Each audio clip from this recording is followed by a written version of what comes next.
para otra inmersión profunda aquí en The Deep Dive.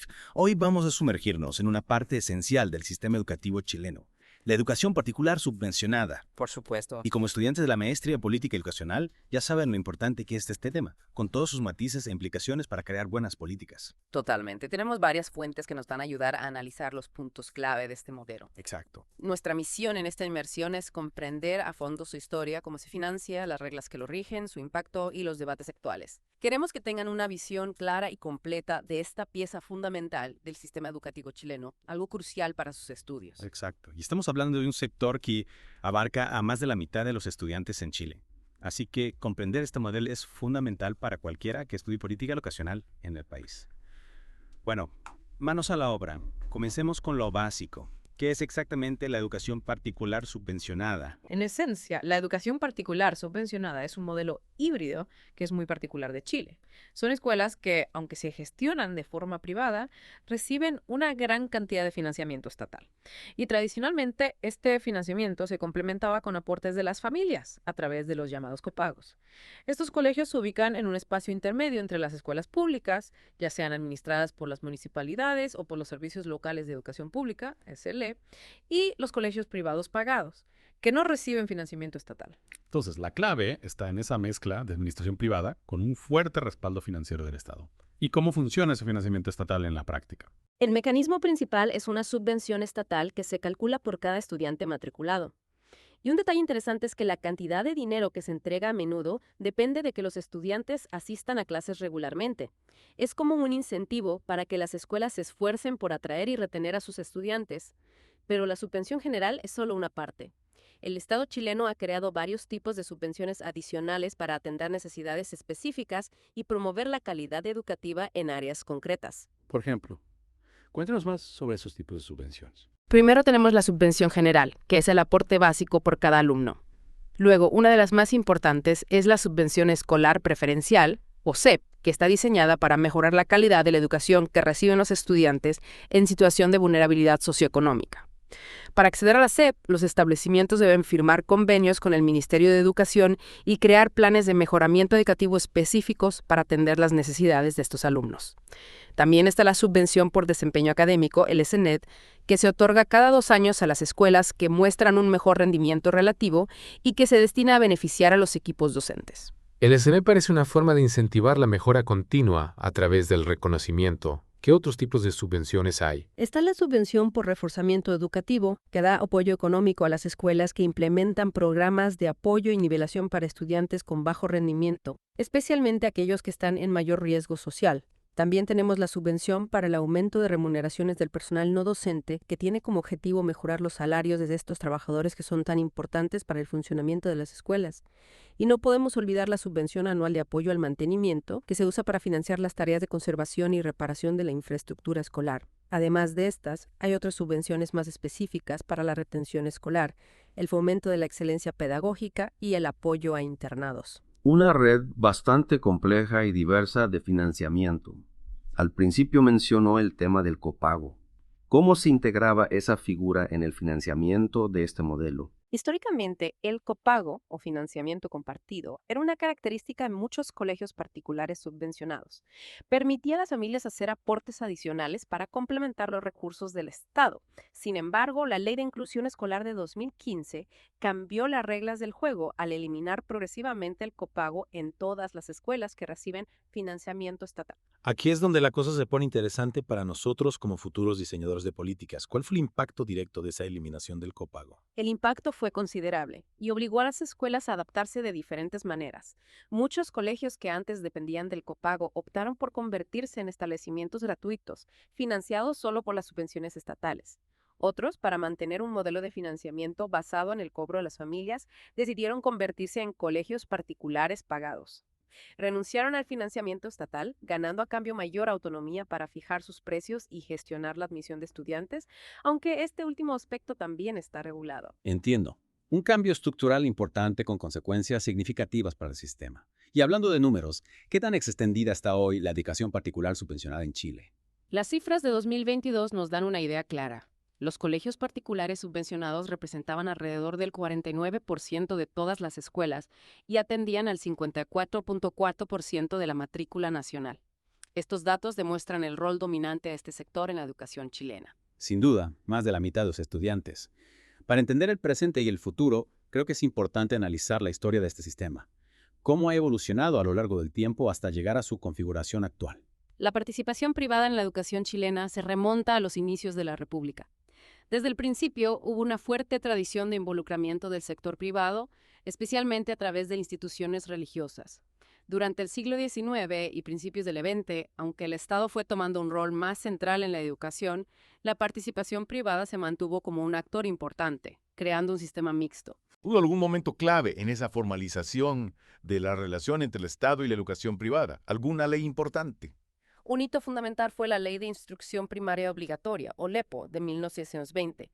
Aunque esta ley se centró en la obligatoriedad y gratuidad de la educación primaria bajo la dirección del Estado y las municipalidades, implícitamente reconoció y aceptó el rol complementario de la educación privada. Y después de ese reconocimiento implícito, ¿cuándo se formalizaron las subvenciones estatales a la educación privada? A mediados del siglo XX. La Ley N. Frein No. 1864 de 1951 otorgó una subvención estatal a las escuelas primarias y en los establecimientos de educación secundaria, profesional y normal que fueran particulares y gratuitos.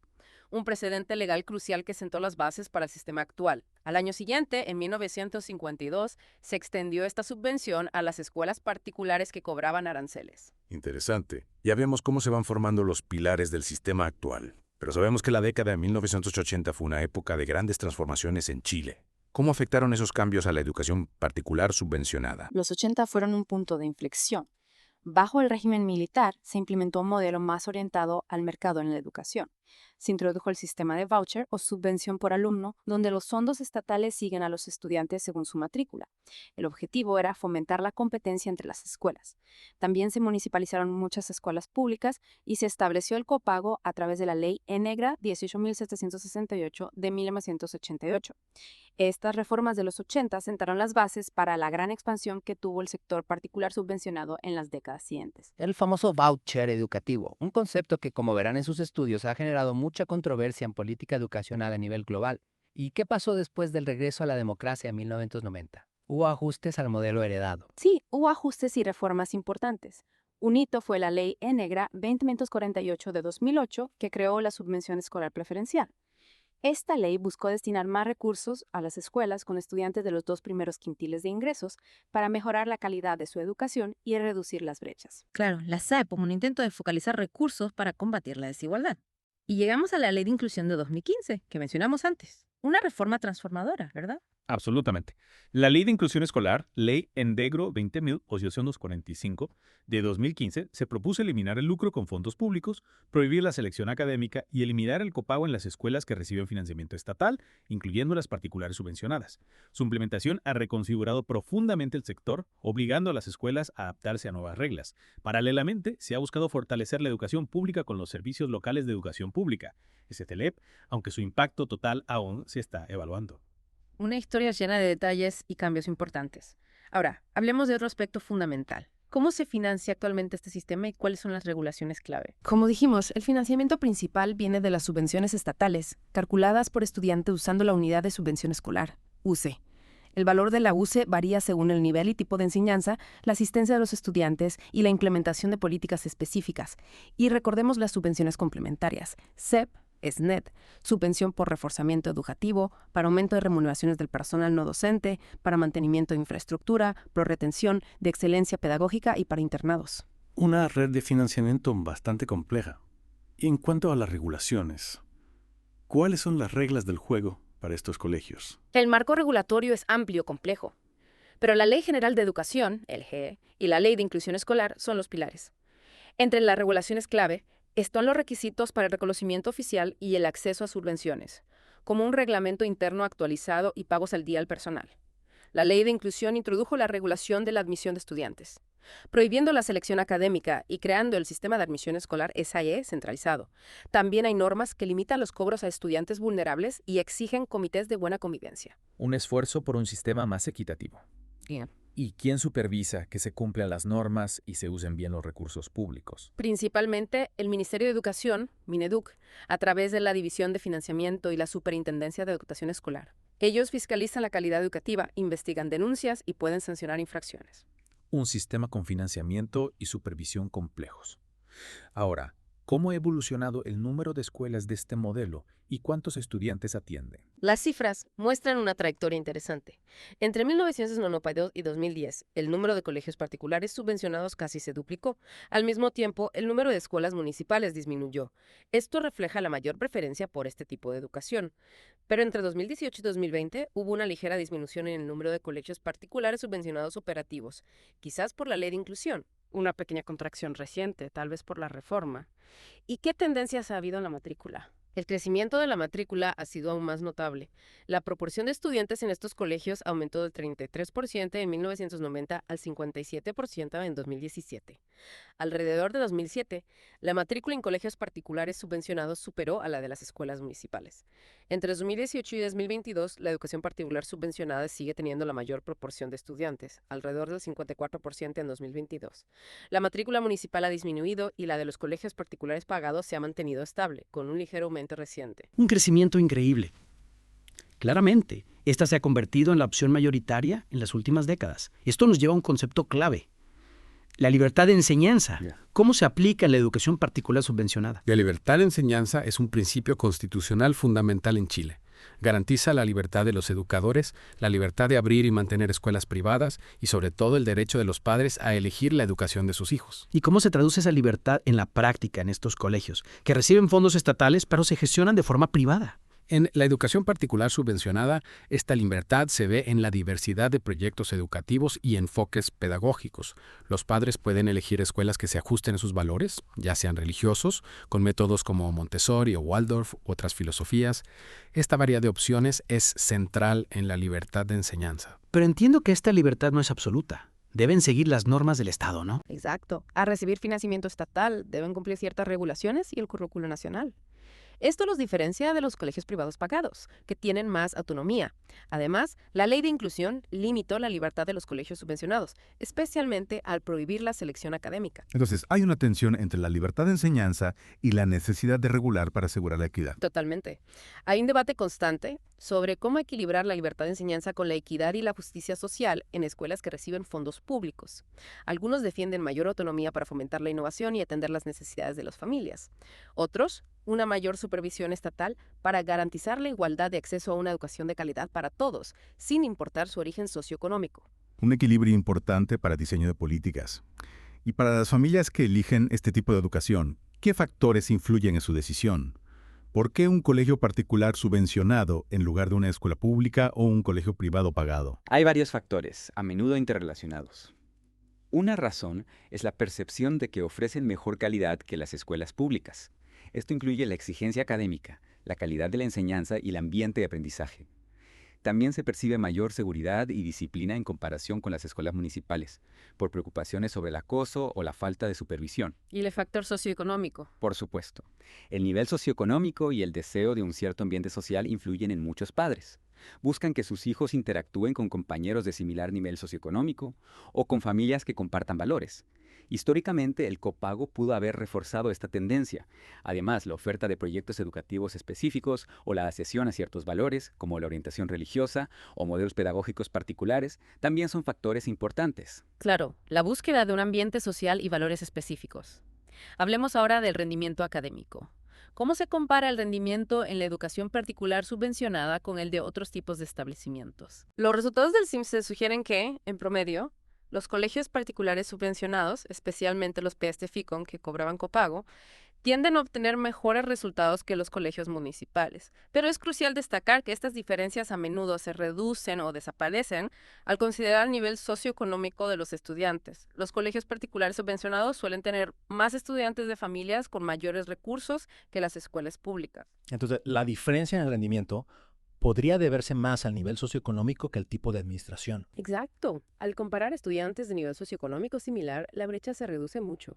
Incluso en escuelas con alta vulnerabilidad, ahí ve en un 25%, las escuelas públicas a veces tienen resultados similares o mejores. Algunos estudios no encuentran diferencias significativas al considerar todos los factores. En cuanto a la PCU y la admisión a la educación superior, los estudiantes de colegios particulares subvencionados suelen tener mejores resultados y tasas de ingreso que los de escuelas públicas. Esto podría deberse a una mejor preparación académica previa, mayor acceso a recursos de apoyo y ventajas socioeconómicas. Los colegios privados pagados suelen tener el mejor rendimiento en el CIMSE y la PSU, probablemente por sus mayores recursos, la selección de estudiantes y su alumnado de alto nivel socioeconómico. Un panorama complejo. Parece que el nivel socioeconómico es clave para entender las diferencias en el rendimiento. Y esto nos lleva a la relación entre la educación particular subvencionada y los factores socioeconómicos en Chile. Sí, aunque la expansión de la educación particular subvencionada ha aumentado la cobertura educativa, su relación con la equidad socioeconómica es compleja. Chile, con su alta proporción de estudiantes en este tipo de colegios, es uno de los países con mayor segregación socioeconómica escolar a nivel mundial. Los estudiantes de diferentes niveles socioeconómicos tienden a concentrarse en distintos tipos de escuelas. ¿Y cómo contribuye la educación particular subvencionada a esta segregación? Aunque atienden a estudiantes de diversos niveles socioeconómicos, los colegios particulares subvencionados suelen tener más estudiantes de familias de ingresos medios y medios altos que las escuelas públicas, que concentran a más estudiantes de bajos ingresos. Esta distribución desigual es un factor clave de la segregación socioeconómica. La ley de inclusión buscó reducir las barreras al eliminar el copago, pero su impacto en la segregación es debatido. Además, recordemos la correlación entre rendimiento y nivel socioeconómico. El mayor nivel socioeconómico promedio de los estudiantes en colegios subvencionados podría explicar, en parte, su mejor rendimiento promedio en algunas pruebas. Entonces, aunque ha ampliado el acceso, este sistema parece contribuir a un sistema más segregado, donde las oportunidades dependen del nivel socioeconómico de las familias. Para concluir, ¿cuáles son las principales ventajas y desventajas de este sistema? Hay varias, desde distintas perspectivas. Para los estudiantes, las ventajas son mayor seguridad y orden y acceso a diversos proyectos educativos y valores. Desventajas: potencial segregación y una ventaja académica menos significativa al considerar el nivel socioeconómico. Para las familias, ventajas: mayor libertad de elección, percepción de mejor calidad y seguridad.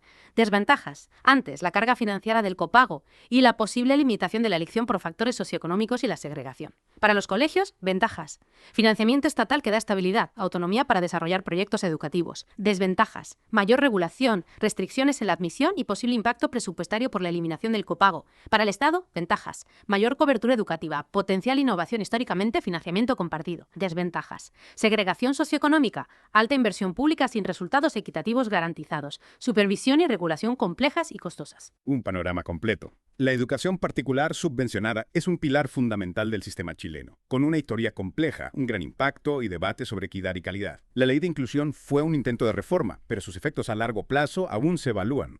Como estudiantes de política educacional, esta complejidad y los debates son claves para comprender los desafíos y las oportunidades del sistema. Sí, y esto nos lleva a una reflexión final. Considerando la evidencia sobre la segregación y los resultados académicos, ¿cuáles son las mejores políticas para asegurar la calidad y la equidad para todos los estudiantes sin importar el tipo de escuela? Piensen en el equilibrio entre la libertad de elección, el financiamiento público y la búsqueda de un sistema educativo justo e inclusivo para todos. Muchas gracias por acompañarnos en esta inmersión profunda. Los esperamos en el próximo episodio de Deep Dive.